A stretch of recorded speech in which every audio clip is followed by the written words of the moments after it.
आज हम पढ़ने जा रहे हैं some extra detail related to pollen grain. पिछली क्लास में हमने सीखा था कि मेल गैमेटोफाइट पोलन ग्रेन कैसे बनता है। अगर आपने पिछली वीडियो नहीं देखी तो आप पहले वो देख लीजिए, आपको ये सारी चीजें क्लियर हो जाएगी। मैं डिस्क्रिप्शन में लिंक दे दूंगा। अब यहाँ पर मैं देखिए, आपको पोलन ग्रेन से रिलेटेड कुछ एक्स्ट्रा डिटेल्स है जो कि आपको पता होनी चाहिए। ऑब्जेक्टिव क्वेश्चन में ज्यादा करके पूछे जाते हैं। यहाँ पर मैं देखिए सबसे पहला आ जाता है छोटा सा टॉपिक पोलन एलर्जी।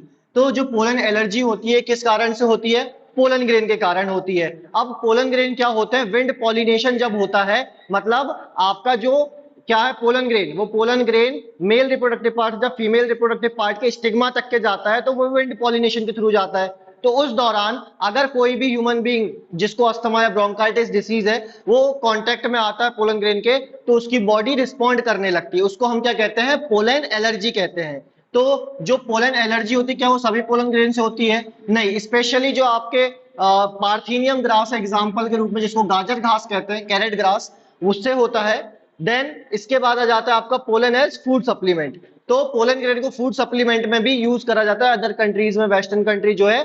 क्यों करा जाता है? क्योंकि जो पोलन ग्रेन होते हैं वो न्यूट्रिएंट्स में रिच होते हैं, मतलब उनमें भर भर के न्यूट्रिएंट्स होता है, जिससे हमको हमारे जो शरीर की प्रोडक्टिविटी है वो बढ़ जाती है। जो इंसान 5 किलोमीटर भागने वाला है वो 7 किलोमीटर भाग जाता है, मतलब उसकी प्रोडक्टिविटी बढ़ गई। तो कुल मिलाकर के होता क्या है, जो पोलन ग्रेन है फूड सप्लीमेंट की तरह यूज होता है। क्यों? क्योंकि उसके अंदर न्यूट्रिएंट्स ज्यादा होते हैं, जिस कारण से इफिशियंसी क्या हो जाती है? इंक्रीज हो जाती है, जो कि हॉर्स और एथलीट कंज्यूम करते हैं अपनी इफिशियंसी को बढ़ाने के लिए।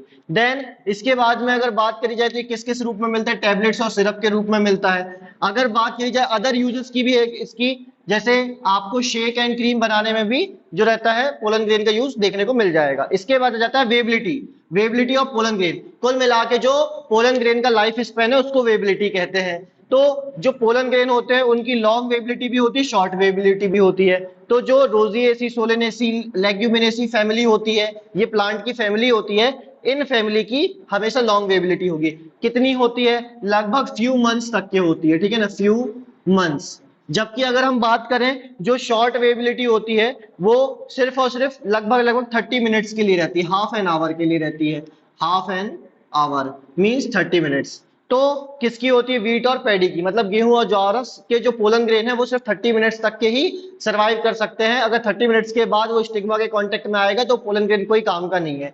देन इसके बाद आ जाता है पोलन बैंक। तो जो पोलन बैंक होते हैं ये आपके क्यों बनाए गए हैं? पोलन बैंक का सबसे बड़ा कारण होता है प्लांट ब्रीडिंग, ताकि क्रॉप की फर्टिलिटी, प्रोडक्टिविटी बढ़ा सके, इसीलिए जो है पोलन बैंक का यूज करा जाता है। जीनोमिक को, मतलब जीन्स को स्टोर करने के लिए रखा जाता है।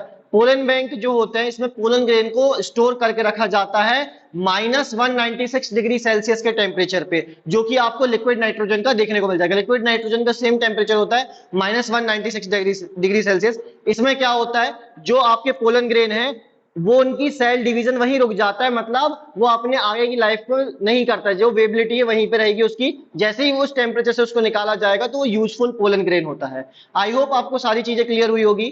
Thank you.